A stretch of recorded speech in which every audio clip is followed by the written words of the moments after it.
Assalamualaikum warahmatullahi wabarakatuh.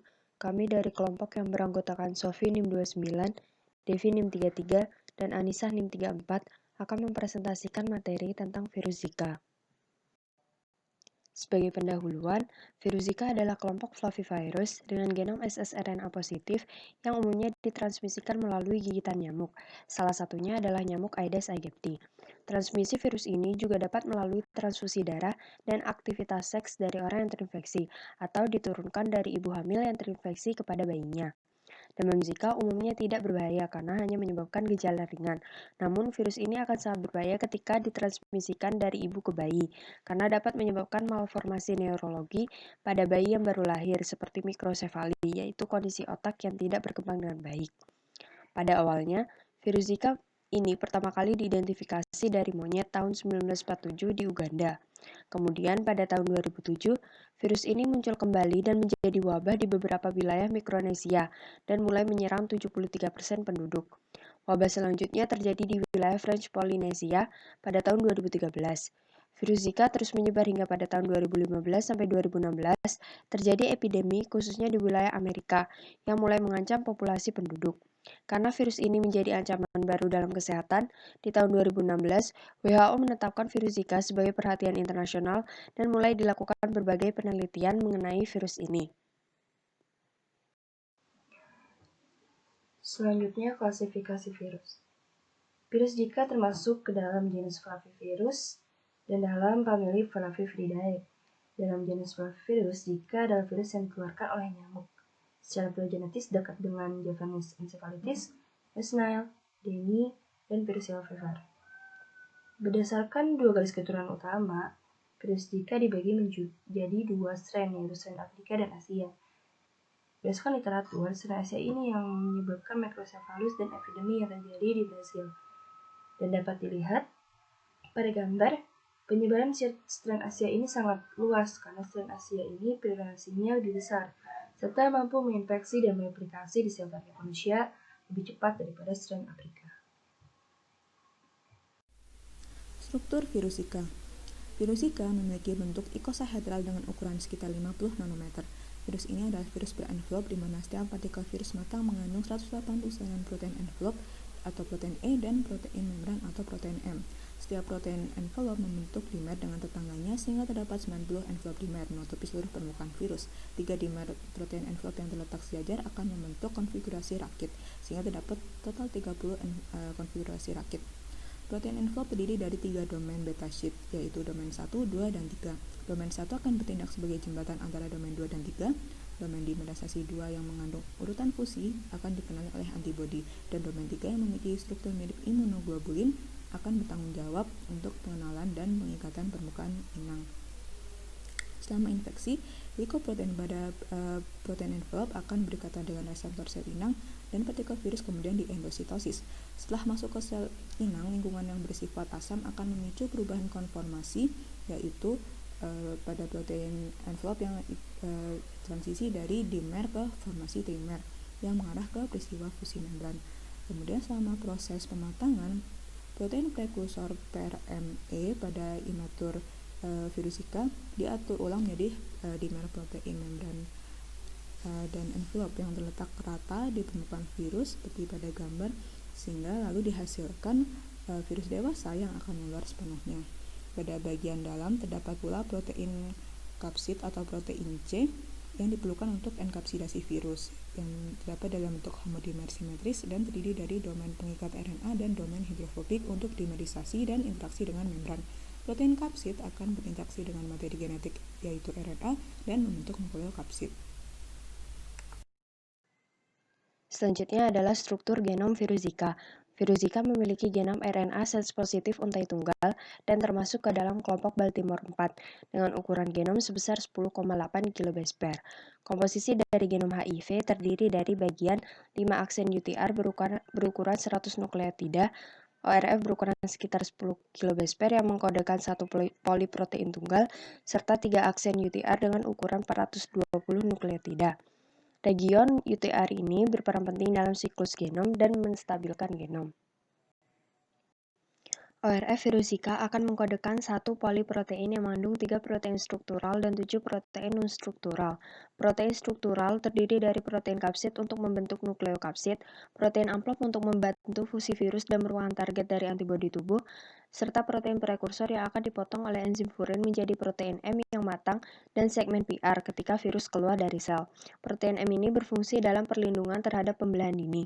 Sedangkan protein non-struktural terdiri dari NS1, NS2A, NS2B, NS3, NS4A, NS4B, dan NS5. Secara umum, fungsi dari ketujuh protein ini untuk replikasi dan mediasi respon imun dari sel inang. Namun, secara khusus, beberapa protein non-struktural memiliki peran penting dalam infeksi virus seperti protein NS3 yang mengandung subunit N-terminal dengan fungsi protease untuk pembelahan pasca translasi dan subunit C-terminal dengan fungsi helikase. Protein non-struktural lain yang penting yaitu NS5 dengan subunit N-terminal berupa metil transferase untuk modifikasi RNA virus dan subunit C-terminal yang mengandung RDRP untuk sintesis genom dari virus. Selanjutnya, transmisi. Virus Zika ditularkan ke manusia terutama melalui gigitan nyamuk yang terinfeksi. Dua siklus transmisi utama, yaitu siklus transmisi silvatik antara primata non-manusia dan nyamuk, dan siklus transmisi urban dengan manusia baik sebagai reservoir dan amplifikasi host dan nyamuk sebagai vektor. Seperti yang telah disebutkan di awal, bahwa virus Zika pertama ditemukan pada monyet di tahun 1947. Setelah itu di hutan tersebut terjadi transmisi silvatik karena pada tahun 1960-an teridentifikasi pada nyamuk Aedes africanus yang membawa virus Zika di wilayah yang sama. Studi entomologi terperinci di Afrika, tepatnya Senegal Tenggara, mengidentifikasi deteksi virus Zika pada 17 spesies nyamuk, dan Aedes luteocephalus, Aedes africanus, Aedes fuscifer, Aedes taylori, dan Aedes dalzieli adalah spesies nyamuk yang paling sering dikaitkan dengan virus Zika di Senegal. Selanjutnya, virus Zika juga teridentifikasi di luar Afrika, tepatnya di Asia pada tahun 1966 pada nyamuk Aedes aegypti. Virus Zika yang dibawa ini menjadi strain Asia yang masih satu keturunan dengan Afrika, namun mengalami diversifikasi. Kasus manusia pertama yang dikonfirmasi terjadi di Uganda pada tahun 1962. Faktor utama infeksi virus Zika ke manusia adalah nyamuk Aedes aegypti dan Aedes albopictus. Karena nyamuk tersebut sangat dekat hubungannya dengan populasi manusia. Meskipun jalur utama penularannya melalui nyamuk, namun terbukti virus dapat ditularkan melalui jalur lain. Pertama, secara seksual dari satu orang ke orang lain. Kemudian transfusi darah didapati pada darah yang akan ditransfusikan terdapat virus Zika. Kemudian dapat ditransmisikan secara vertikal dari ibu yang hamil ke janinnya melalui peredaran darah ke plasenta karena virus dan partikel RNA telah terdeteksi dalam cairan ketuban janin. Selanjutnya terjadi outbreak pertama pada tahun 2007 di Pulau Yap. Diperkirakan setidaknya ada 5.000 kasus pada tahun itu yang mewakili 75% populasi. Dan terjadi outbreak kedua pada tahun 2013 di Polinesia, Prancis, dan wilayah Pasifik lainnya. Ada lebih dari 30.000 kasus. Selanjutnya terjadi epidemi di Brazil pada tahun 2016 dan teridentifikasi ada kasus microcephalus pada bayi baru lahir. Nah, dari Brazil, virus menyebar dengan cepat di seluruh benua Amerika. Menurut WHO pada Februari 2017, terdapat 2.654 kasus Zika bawaan terdeteksi di Amerika, di mana 2.366 kasus ada di Brasil. Patogenisitas. Infeksi virus Zika diawali dengan nyamuk yang menyuntikkan ludah berisi virus Zika pada kulit manusia, dan kemudian terjadi replikasi virus dalam sel fibroblast dermal, keratinosit epidermal, atau sel dendritik yang belum matang pada bagian kulit. Kemudian dari kulit, virus akan menyebar ke kelenjar getah bening, mengakibatkan viremia dan penyebaran ke jaringan perifer dan organ visceral seperti jantung dan hati. Nah, masuknya virus sendiri ke dalam sel dimediasi oleh reseptor spesifik seperti AXL, digoxin, TYR3, dan reseptor fosfatidilserin seperti TIM dan TAM, atau juga reseptor umum seperti polisakarida sulfat. Kemudian akan terjadi endositosis virus masuk ke dalam sel, lalu terjadi pelepasan virus ke dalam sitoplasma, dan akan terjadi replikasi. Replikasi genom virus tergantung pada pembuatan RNA untai ganda dari genom RNA untai tunggal sens positif atau ssRNA+, yang diikuti oleh transkripsi dan replikasi untuk menyediakan mRNA virus dan genom ssRNA positif baru. Enzim yang berperan pada tahap ini adalah RDRP atau RNA dependent RNA polymerase. Replikasi Zika virus mengaktifkan tanggapan kekebalan bawaan atau innate dan produksi interferon atau IFN tipe 1 dalam sel yang terinfeksi, di mana terjadi pengaktifan gen reseptor seperti TOL3, TLR atau TLR3 yang mampu mendeteksi keberadaan pola molekul terkait patogen atau PAMP. PAMP virus merangsang ekspresi faktor transkripsi IRF7 yang mengikat elemen respon yang distimulasi interferon dan mengarah pada ekspresi IFN alpha, IFN beta, dan beberapa gen antivirus lainnya seperti OAS2, ISG15, dan MX1. Zika virus kemudian menginduksi autofagi dari sel yang terinfeksi yang memiliki tujuan ganda untuk mengaktifkan replikasi virus serta juga memiliki efek antivirus. Berbagai sitokin proinflamasi seperti IFN gamma dan kemokin yang diinduksi setelah infeksi virus menyebabkan inflamasi sistemik sehingga dapat menyebabkan kerusakan jaringan, di mana tingkat sitokin yang tinggi dalam cairan ketuban wanita hamil yang terinfeksi Zika virus dapat menyebabkan malformasi otak.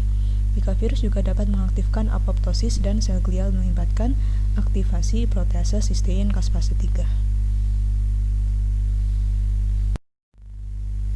Selanjutnya adalah neuropatogenisitas. Di bagian ini akan dijelaskan bagaimana virus Zika kemudian akan menyebabkan mikrosefali atau gangguan perkembangan otak pada janin apabila seorang ibu yang sedang hamil terkena infeksi Zika virus.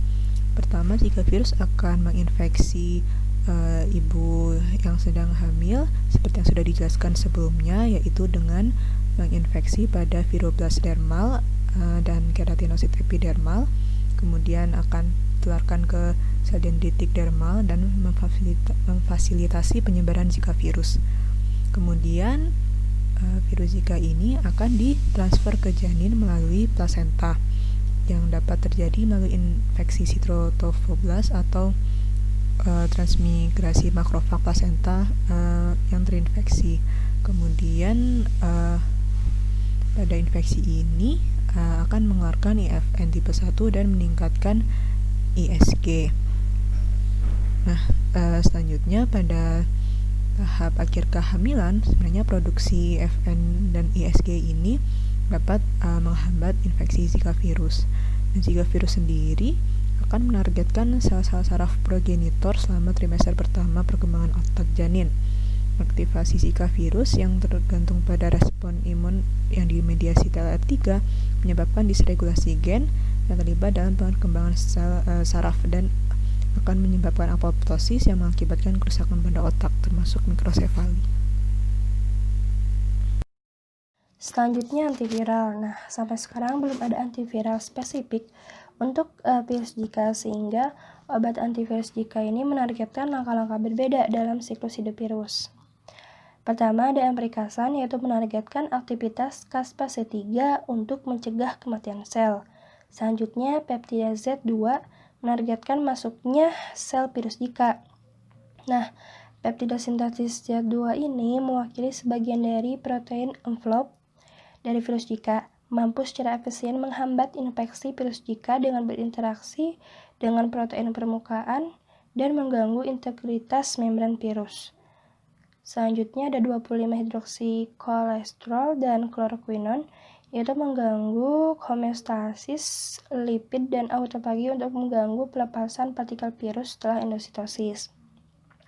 Selanjutnya ada termoformin, nitazoxanid, niklosamida, dan aviferin, yaitu memblokir aktivitas protease NS2B atau NS3 untuk mencegah replikasi virus.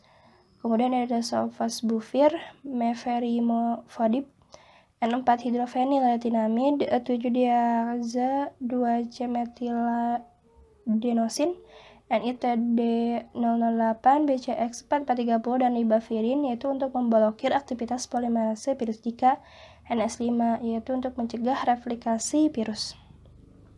Nah, terus ada ribavirin dan merimefodip, yaitu untuk memblokir IMPDH atau inhibitor of inosine 5-monofosfat dehidrogenase, enzim yang terlibat dalam sintesis nukleotida guanin de novo. Terus ada niklosamida, ECGC atau evilogatesin katekol galat, dan kafinafungin, yaitu memblokir CDK dan mencegah replikasi virus. Vaksin merupakan sediaan biologis yang digunakan untuk menginduksi respon imun dalam tubuh. Vaksin virus Zika sejauh ini masih dalam pengujian praklinis dan klinis tahap 1. Vaksin yang dikembangkan utamanya berupa virus utuh yang diinaktivasi, vaksin hidup yang dilemahkan atau vaksin vektor virus, dan vaksin subunit. Terdapat pula pengusuhan vaksin peptida berdasarkan pendekatan imunoinformatika, tetapi belum sampai pada tahap uji praklinis. Untuk pertama, pengembangan virus inaktif telah dilakukan Institut Penelitian Angkatan Darat Walter Reed yang diujikan pada tikus dan kera, namun kekurangannya adalah menyebabkan efek samping seperti kelelahan. Untuk vaksin virus hidup yang dilemahkan dilakukan dengan manipulasi genetik. Terdapat 2 strategi, yaitu mutasi yang menghasilkan sifat atenuasi atau tidak infeksius yang spesifik ke dalam genom virus melalui penghapusan 10 atau 20 nukleotida dalam 3 UTR. Nah, virus mutan hasil dari mutasi ditemukan dapat memberikan kekebalan pada tikus uji coba dengan menetralkan antibodi dan respon sel T. Kemudian strategi yang kedua adalah pembentukan flavivirus kimerik yang mengekspresikan gen PRME Zika virus pada backbone genom flavivirus lainnya seperti virus Dengue. Nah, vaksin kimerik menggunakan Dengue ini mengandung penghapusan 30 nukleotida dalam 3 UTR dari genom Dengue virus untuk hibridisasi dan mengekspresikan gen PRME Zika virus. Salah satu tantangan utama untuk vaksin kimerik Zika virus adalah adanya kekebalan yang sudah ada sebelumnya terhadap flavivirus, maka kemungkinan antibodi dapat menghambat atau mengubah respon imun yang ditimbulkan oleh vaksin Zika virus. Nah, berbagai vaksin juga dikembangkan dengan menggunakan virus yang dilemahkan sehingga non-patogen sebagai vektor untuk protein Zika virus dengan mengekspresikan gen PRME Zika virus. Kandidat untuk vaksin ini adalah virus campak atau measles virus, adenovirus, virus stomatis vesicular atau VSV, dan virus vaccinia atau VV. Nah, namun perlu diingat bahwa vaksin Zika virus yang hidup dan dilemahkan atau vaksin vektor virus hidup dapat menimbulkan potensi masalah keamanan bagi wanita hamil jika vaksin ini melewati penghalang ibu janin dan menyebabkan kerusakan pada janin. Oleh karena itu, sebagian besar pengembangan vaksin lebih memilih pemberian vaksin yang tidak aktif atau subunit yang diperkirakan lebih aman. Nah, pada vaksin subunit ini terdapat yang berdasarkan DNA menggunakan PRME dan NS1 karena terdapat sel T yang spesifik terhadap NS1 atau protein non-struktural yang nomor 1. Kemudian ada berdasarkan mRNA untuk wilayah PRME Zika virus disintesis secara in vitro dengan adanya nukleosida yang dimodifikasi dan dienkapsulasi dalam nanopartikel lipid atau LNP. Nah, selanjutnya menggunakan protein base, menggunakan PRME, protein envelope NS1, dan protein envelope domain 3. Terdapat juga particle like virus like particle base menggunakan PRME dan envelope domain 3. Untuk Vaksin ini dianggap berpotensi aman di sebagian besar populasi target, tetapi memiliki keterbatasan karena tidak imunogenik seperti vaksin lainnya, karena tidak disajikan ke dalam sistem imun inang dalam konformasi aslinya. Namun modifikasi struktur protein melalui pengenalan mutasi telah menghasilkan kandidat vaksin yang pada tikus uji coba menginduksi respon antibodi penawar dan memberikan perlindungan terhadap virus Zika. Pembahasan selanjutnya mengenai metode diagnosis dari virus Zika. Beberapa metode diagnosis konvensional yang telah umum digunakan terlihat pada layar. Metode pertama yaitu RT-qPCR. Metode ini telah umum digunakan untuk diagnosis virus Zika pada awal proses infeksi. Dalam metode ini, RNA virus diekstraksi dari sampel pasien yang terinfeksi, kemudian ditambahkan ke dalam reaction mix dengan komposisi senyawa untuk amplifikasi, seperti primer spesifik virus Zika, enzim reverse transkriptase, DNA polimerase, DNTP, buffer, dan pewarna fluorescence.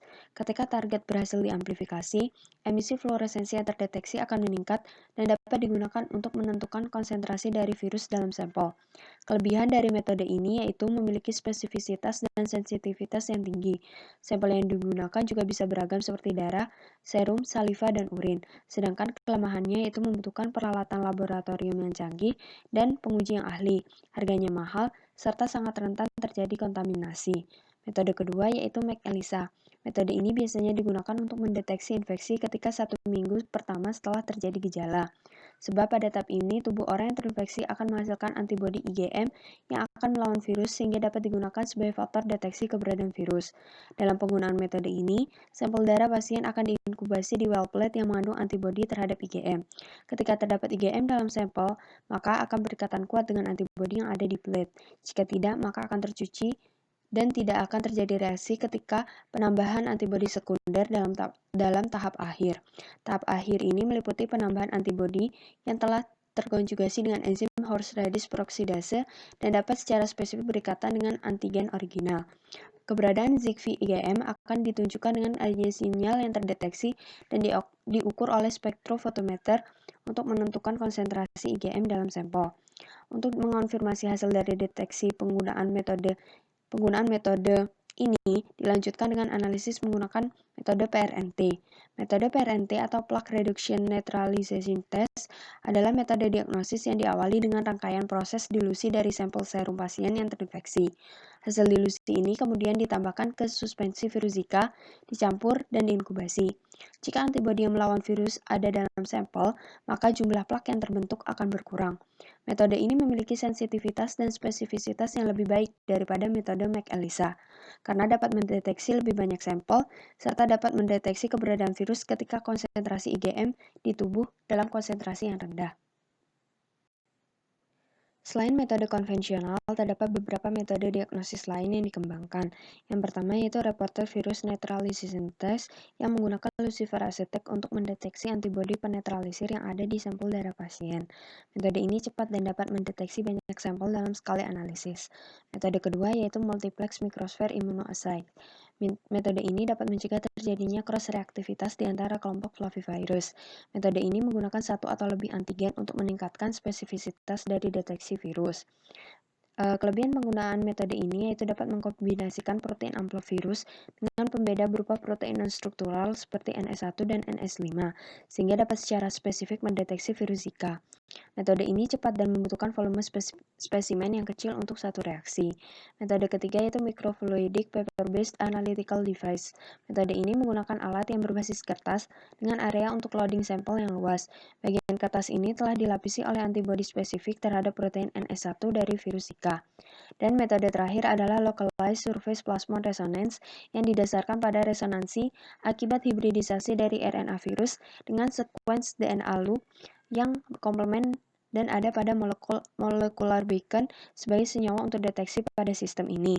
Metode ini sangat bergantung terhadap keberhasilan ekstraksi RNA dari serum pasien. Pencegahan. Seperti yang kita ketahui bersama, mencegah lebih baik daripada mengobati. Meskipun vaksin virus Zika masih dalam tahap pengembangan, ada beberapa hal yang dapat kita lakukan untuk mencegah infeksi virus Zika, terutama dalam menghindari gigitan nyamuk sebagai salah satu cara transmisi virus ini. Cara-cara tersebut dapat dilakukan dengan menggunakan pakaian yang tertutup, menggunakan jaring nyamuk ketika tidur, menggunakan krim pada kulit untuk mencegah gigitan nyamuk, menggunakan obat pembasmi nyamuk, dan melakukan fogging. Selain itu, kita dapat mencegah perkembangbiakan nyamuk dengan mencegah adanya genangan air yang menjadi tempat sarang untuk jentik-jentik nyamuk. Selain itu, untuk wanita yang sedang hamil, sebaiknya tidak pergi ke daerah yang endemik virus Zika. Dan untuk wanita yang berada di daerah endemik virus Zika ataupun baru pulang dari daerah endemik tersebut, sebaiknya menunda kehamilan untuk mengurangi resiko transmisi virus ke janin. Berikut ini adalah sumber yang kami gunakan. Demikianlah pemaparan kami tentang virus Zika. Semoga bermanfaat dan menambah wawasan teman-teman mengenai virus dan penyakit Zika. Apakah ada pertanyaan? Apabila ada pertanyaan, harap tuliskan di kolom komentar. Sekian dari kami. Terima kasih atas perhatiannya. Wassalamualaikum warahmatullahi wabarakatuh.